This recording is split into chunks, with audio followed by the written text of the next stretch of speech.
তার শুরুতেই যেদিকে নজর রাখতে হচ্ছে, এসএসসি উপদেষ্টার বাড়িতে এবার সিবিআই নিয়োগ দুর্নীতি মামলায় হাইকোর্টের নির্দেশে এসএসসি উপদেষ্টার বাড়িতে এবার সিবিআই টিম। এসএসসি উপদেষ্টার বাড়িতে এবার সিবিআই নিয়োগ দুর্নীতি মামলায় হাইকোর্টের নির্দেশে এসএসসি উপদেষ্টার বাড়িতে সিবিআই টিম। অর্ণব রয়েছে আমাদের সঙ্গে, অর্ণব আরো বিস্তারিত বলতে পারবে। অর্ণব, দেখো, প্রতিদিন নিত্য নতুন অভিযোগ আসছে এবং এক্ষেত্রে গ্রুপ ডি, কখনো গ্রুপ সি, কখনো এসএসসি নবম দশম, আবারও কখনো একাদশ দ্বাদশ শ্রেণীর শিক্ষক নিয়োগের দুর্নীতির অভিযোগ। এবং এই দুর্নীতি তদন্ত করার জন্য, রহস্যভেদ করার জন্য ইতিমধ্যেই বেশ কয়েকটি সিবিআই তদন্তের নির্দেশ এর আগেই অভিজিৎ গঙ্গোপাধ্যায় বিচারপতি তিনি দিয়েছিলেন। তবে আজকে যে বিষয়টি আসে তা হলো আবারও গ্রুপ ডির মামলা, এবং এই মামলা দেখা যায় প্রায় 96টা গ্রুপ ডির নিয়োগ এমন হয়েছে সেক্ষেত্রে 90টা মেধা তালিকাতেই নাম নেই, অথচ তারা নিয়োগপত্র পেয়েছে। এবং এই নিয়োগপত্রের প্রশ্নে স্কুল সার্ভিস কমিশন জানাচ্ছে যে তারা কোনো নিয়োগ সুপারিশপত্র পাঠায়নি, অথচ মধ্যশিক্ষা পর্ষদ যারা অ্যাপয়েন্টিং অথরিটি তারা বলছে না, এসএসসি রেকমেন্ডেশন লেটার পাঠিয়েছে, সেটা বৈধ, তাদের হাতে রয়েছে, তাই তারা নিয়োগপত্র দিয়েছে। কে সঠিক বলছে এই প্রশ্নে আদালত মনে করছে এর আগে এসএসসির বিভিন্ন কাজ ত্বরান্বিত করার জন্য, অর্থাৎ এই নিয়োগ প্রক্রিয়ার সমস্যা যেগুলো মেটানোর জন্য, ত্বরান্বিত করার জন্য একটা উপদেষ্টা কমিটি তৈরি হয়, যার মূল অ্যাডভাইজার ছিলেন ডক্টর এস.পি. সিনহা। 2019 সালের 2রা নভেম্বর থেকে তারা কাজ করতে শুরু করে এবং যে সময়গুলো তারা কাজ করছেন সেই সময়তেই এই ধরনের নিয়োগ সুপারিশপত্রগুলো দেওয়া হয়েছে। বিচারপতি অভিজিৎ গঙ্গোপাধ্যায় প্রাথমিকভাবে বিভিন্ন তথ্যের ভিত্তিতে মনে করছেন এটা একটা কার্যত দুর্নীতির নিয়োগপত্র দেওয়া হয়েছে এবং এটা একটা চক্র, এটা একটা অসাধু চক্র, এর পিছনে প্রচুর টাকার লেনদেন রয়েছে। এবং আদালতে এই এসএসসির উপদেষ্টা, তৎকালীন উপদেষ্টা যিনি ছিলেন ডক্টর এস.পি. সিনহা, এবং এসএসসির যিনি প্রোগ্রাম অফিসার সমরজিৎ আচার্য, দুজনে আদালতে এসে আদালতকে যে বয়ান দিয়েছেন তা পরস্পর বিরোধী। যিনি প্রোগ্রাম অফিসার, অর্থাৎ যে কেউ একটা চাকরি, সেটা গ্রুপ ডি হোক, গ্রুপ সি হোক, এসএসসি নবম দশম হোক, তারা যে একটা রেকমেন্ডেশন লেটার এসএসসি থেকে পান, এই রেকমেন্ডেশন লেটারটা যিনি প্রিন্ট আউট দেন, অর্থাৎ যেটা হার্ড কপি হিসেবে আমরা হাতে পাই, সেটা যিনি দেন তিনি হচ্ছেন প্রোগ্রাম অফিসার। তিনি বলছেন এই যে নিয়োগ সুপারিশ পত্রগুলি রয়েছে এগুলি সবই ডক্টর এস.পি. সিনহা উপদেষ্টা তাকে দিতে বলেছেন, তাই তিনি এগুলি প্রিন্ট আউট দিয়েছেন এবং এগুলি ইস্যু করেছেন। এই ক্ষেত্রে তৎকালীন এসএসসি চেয়ারম্যানরা বলছেন এই নিয়োগ সুপারিশ নিয়ে তাদের কোনো বক্তব্যই নেই, কারণ তারা কিছু জানেন এই বিষয় নিয়ে। তাহলে ডক্টর এস.পি. সিনহা তিনি ভুল বলছেন, আদালত মনে করছে, তাই তার বাড়িতে আজ রাত 12টার মধ্যে সিবিআই টিম যাবে এবং তাকে এই প্রশ্নগুলি নিয়ে জিজ্ঞাসাবাদ করবে। তাই সিবিআই গেছিল এবং কালকে সিবিআইকে আজকে কি হলো ঘটনাটা নিয়ে কালকে বিচারপতি অভিজিৎ গঙ্গোপাধ্যায় বেঞ্চে রিপোর্ট দাখিল করতে হবে এই মামলায়। ধন্যবাদ অর্ণব।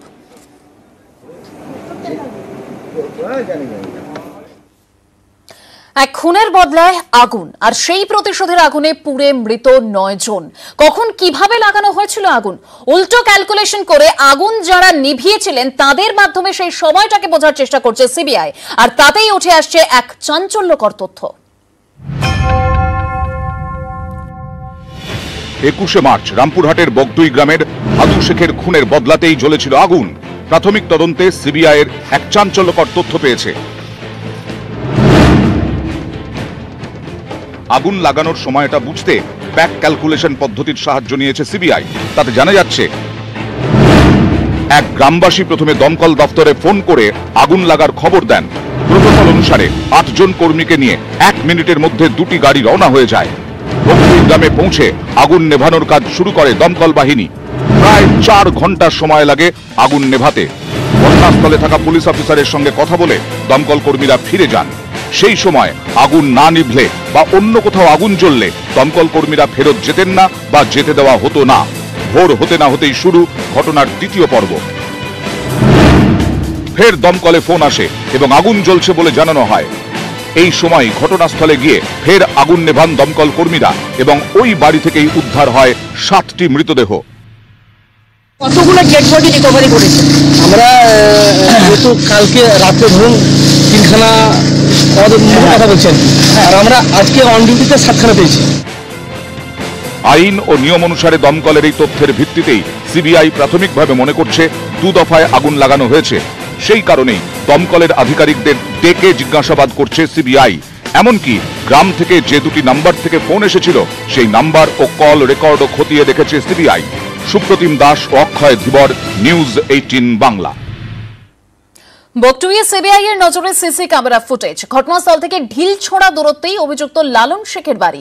সেই বাড়ির সিসি ক্যামেরার ফুটেজ সংগ্রহ করল সিবিআই। সিবিআই এর জিজ্ঞাসাবাদের মুখে রামপুরহাট থানার এসআই দমকলের ওসি।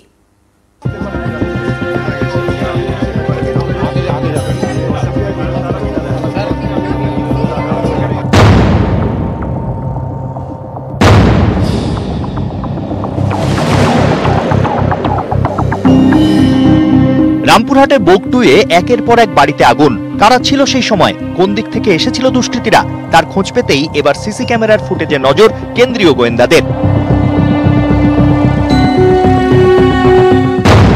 যেসব বাড়িতে আগুন লাগানো হয়েছিল তার ঠিক 50 মিটার দূরেই অভিযুক্ত লালন শেখের বাড়ি। সেই বাড়িতেই বৃহস্পতিবার সিবিআই।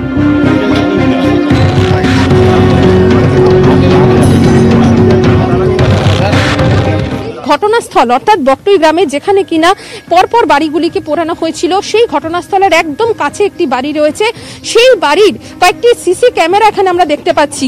এদিকে তাক করে লাগানো রয়েছে কয়েকটি সিসি ক্যামেরা। সেই ক্যামেরার ফুটেজ তারা সংগ্রহ করতেই এসেছে, এমনটাই সিবিআই সূত্র থেকে খবর। সিসি ক্যামেরা সংগ্রহ করে ফের বাড়ি সিল করে দেওয়া হয়। বাড়িতে বন্দী এক পোষ্যকেও বাইরে আনা হয়। বৃহস্পতিবার ভাদু শেখ খুনের ঘটনাস্থল থেকেও সিসি ক্যামেরার ফুটেজ সংগ্রহ করেছে সিবিআই। ঘটনাস্থলের পাশেই একটি গোডাউনের সিসি ক্যামেরার ফুটেজ সংগ্রহ করা হয়। এই সিসি ক্যামেরার ফুটেজের মারফতে জানার চেষ্টা করা হচ্ছে যে ঘটনার দিন ঠিক কি ঘটেছিল, এর কতক্ষণ পরে আগুন লাগানো হয় গ্রামে, এবং যারা এখানে এসেছিল তারা কারা। বকটুইয়ের ঘটনায় দমকলের ওসি এবং অফিসার পদমর্যাদার একজনকে এদিন ডেকে জিজ্ঞাসাবাদ করে সিবিআই। রাত 10টা নাগাদ পৌঁছানোর পরেও কেন সারা রাত ধরে সেখানে বাড়ি জ্বলতে থাকলো, কেন আগুন নিয়ন্ত্রণে আনা গেল না, কি সমস্যা তৈরি হয়েছিল এবং ঢুকতে কি বাধা দেওয়া হয়েছিল, কি ঢুকতে বাধা দিয়েছিল, সেই সমস্ত বিষয় জিজ্ঞাসাবাদ করবে সিবিআই আধিকারিকরা। ক্যামেরা খোকনের সঙ্গে অর্পিতা হাজরা, নিউজ 18 বাংলা, রামপুরহাট। দ্বিতীয় রামপুরহাট রুখতে পাহারায় পাবলিক। সিপিআইএম এর নতুন কর্মসূচি। কর্মী সমর্থকদের কাছে অনলাইনে চাওয়া হলো আঙুল ফুলে কলাগাছ হওয়া নেতাদের নাম পরিচয়।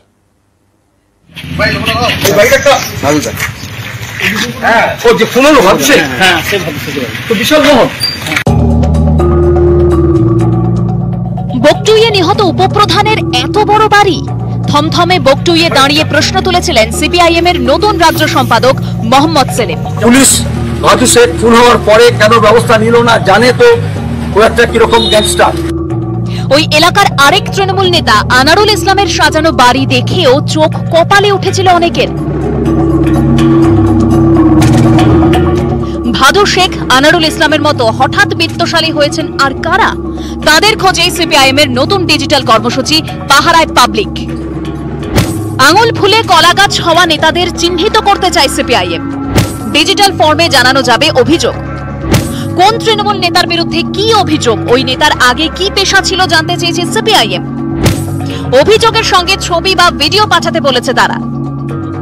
এটা হচ্ছে যারা রেড ভলেন্টিয়ার্স, যারা লেফট স্কোয়াড, তুই যতই কল্যাণকামী কাজ করো না কেন, যখন দেখা যাচ্ছে লুটের রাজত্ব চলছে, একটা জায়গাতে লুটপাট করে একটা জায়গায় যাচ্ছে, সেগুলো আমরা তথ্যগুলো নিচ্ছি এবং আপনাদের সামনে হাজির করব।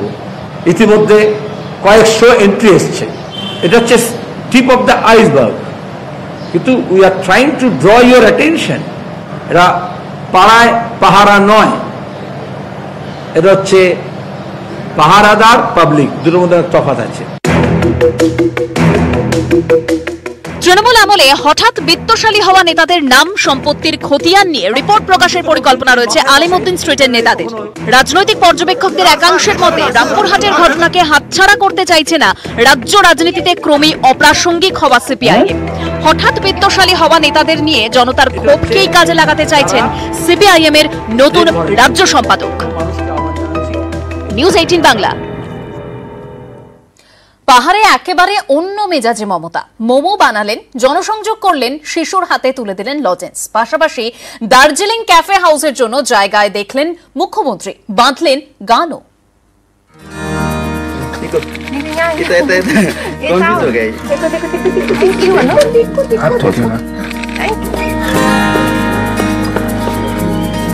5 দিনের পাহাড় সফরে মুখ্যমন্ত্রী, অন্য মেজাজে জনসংযোগে মমতা। স্বনির্ভর গোষ্ঠীর সদস্যদের সঙ্গে মোমো বানালেন মুখ্যমন্ত্রী মমতা বন্দ্যোপাধ্যায়।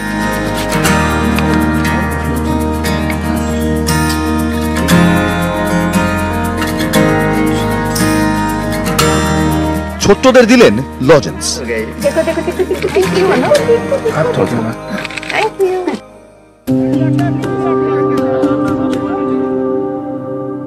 এবারের বড় ঘোষণা, দার্জিলিং এও হচ্ছে কফি হাউস।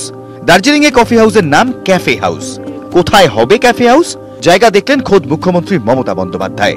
দার্জিলিং ক্যাফে হাউসের জন্য বাধা হলো গান, সাহায্য করলেন মুখ্যমন্ত্রী। কফি হাউসের সেই আড্ডাটা আজ হবে দার্জিলিং এ, কোথায় হারিয়ে যাওয়া দিনগুলো ফিরে পাবো এই দার্জিলিং এ। কফি হাউসে, ক্যাফে হাউসে। মুখ্যমন্ত্রী হালকা মেজাজে থাকলেও পাহাড়ি রাজনীতি মোটেই হালকা মেজাজে নেই। বোঝা গেল জিটিএ নিয়ে বিমল গুরুংয়ের মন্তব্যে। পাহাড়ের বাকি 3 দল রাজি হলেও গুরুং এবং বিজেপি জিএনএলএফ জোটও নির্বাচনের বিরোধী। পরবর্তী রণনীতি ঠিক করতে আলোচনা সভার ডাক গুরুংয়ের। পরশু অর্থাৎ শনিবার কালিম্পংয়ে সভা। পাহাড়ের সব দলকেই আমন্ত্রণ জানানো হয়েছে। ওই দিনই পরবর্তী কর্মসূচি ঘোষণা করবেন বলে আজ দার্জিলিংয়ে জানান গুরুং। পাহাড় নিয়ে কড়া প্রশাসনও। আবার পাহাড়কে অশান্ত করার চেষ্টা করলে তা কঠোর হাতে দমন করা হবে বলেই সিদ্ধান্ত প্রশাসনের। নিউজ 18 বাংলা।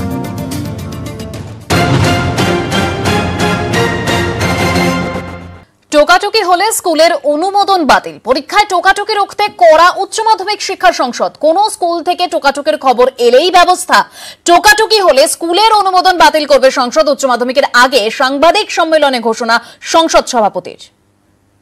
যদি কোনো অপ্রীতিকর ঘটনা ঘটে, অপ্রীতিকর মানে কোথাও মাস কপিং যদি হয় বা কিছু হচ্ছে, গণটোকাটুকি হচ্ছে, বই খুলে লিখছে ছাত্রছাত্রীরা, হ্যাঁ একটা বিশৃঙ্খলা যদি হয়, তাহলে নিশ্চয়ই আমরা সেক্ষেত্রে কিন্তু ডিসিপ্লিনারি অ্যাকশন নেব। ডিসিপ্লিনারি অ্যাকশনের মধ্যে একটা হাইয়েস্টটা বলা হয়েছে সম্ভাবনা। এদিকে রাজ্যে উঠল করোনা বিধি। নতুন করে রাজ্যে করোনা বিধি লাগু নয়, বিধি শিথিল হলেও বাধ্যতামূলক মাস্ক এবং স্যানিটাইজার।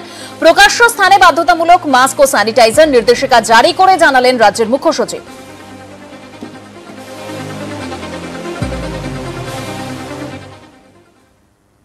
করোনার ঘরবন্দি জীবনে রোগ প্রতিরোধ ক্ষমতা দুর্বল হয়েছে। স্কুল খুলতেই তাই নানা রকম রোগের শিকার হচ্ছে শিশুরা।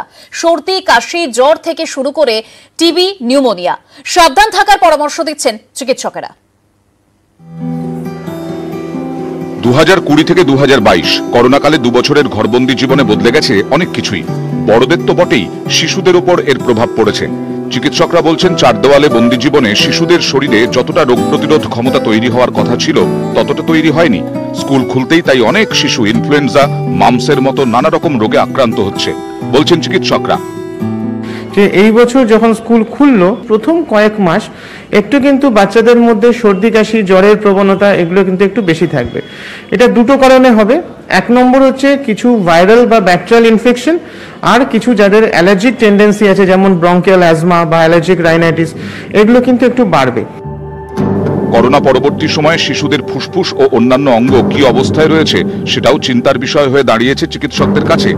তারা বলছেন, প্রতি বছর ভরা গরমে শিশুরা কম অসুখে ভোগে, কিন্তু গত 2 বছরে শরীরের ইমিউনিটি সিস্টেম দুর্বল হয়ে পড়ায় এই গরমেও নিউমোনিয়া, টিবির প্রকোপ বেড়েছে ছোটদের মধ্যে।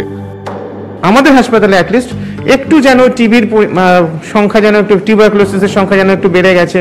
সেটা ব্রেন টিবি হোক কি লাংসের টিবি হোক, সব রকম ফর্মে আমরা টিবিটা যেন একটু বেশি পাচ্ছি। একটু যেন নিউমোনিয়া, এমপাইমা এগুলো যেন একটু বেশি পাচ্ছি। স্কুলে গেলেও সাবধানতা মেনে চলতেই হবে। টিকার ডোজও শেষ করতে হবে, সঙ্গে রাখতে হবে হেলদি ডায়েট। যতটা এক্সপোজ হওয়ার ছিল ততটা তো এক্সপোজ নয়। এবার যখন বাইরে বেরোচ্ছে তখন অ্যাটলিস্ট ডায়েট, হেলথ কেয়ার, তারপর হচ্ছে ডেলি লাইফের যে চেঞ্জেসগুলো, মানে মডিফিকেশনসগুলো, প্লাস যতটা পারা যেতে পারে কেয়ার নেওয়া, মানে হাইজিন মেনটেন করা। বড়দেরও সেটা করতে হবে বাচ্চাদের সাথে সাথে, বাচ্চাদের প্রোটেকশনের জন্য। তো সেইগুলোকে মেনটেন করা এখন ইম্পর্টেন্ট। করোনার দুঃস্বপ্ন কাটিয়ে স্বাভাবিক জীবনে ফিরুক শিশুরা। একটু সাবধান থাকলেই ভয়ের কিছু নেই, বলছেন চিকিৎসকরা। ক্যামেরায় মনোজ কুমার যাদবের সঙ্গে ওঙ্কার সরকার, নিউজ 18 বাংলা।